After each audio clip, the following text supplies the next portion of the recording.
confirmed ang rally ng Iglesia ni Cristo November 16 at November 17. Biruin mo atras pa lang ho, mga kababayan. Hanggang ngayon, wala pa tayong naririnig o wala pa tayong nakikita ho, mga Boss Chief Amo, sir, na magrarally. Pero ho, iba ho itong si Harry Roque. No? Mukhang papalito kay Kamanalo. Biruin mo siya, alam na yung ibang mga iglesia ni Cristo sapagkat hindi etong si Harry Roque naman hindi naman iglesia ni Cristo to di ba? Biruin mo, siya alam niya pero yung ibang mga miyembro ng iglesia ni Cristo ay sila pa ho ang hindi nakakaalam. Sabi ni Dot Pintura, puro press release si Akla. Alam mo baka mainis pa sa iyo ang iglesia Mainis pa sa iyo yung mga miyembro niyan. Bakit?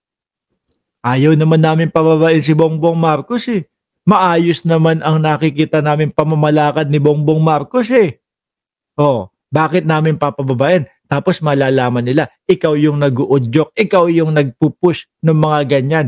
Inuunahan mo pa yung tagapamahala nila.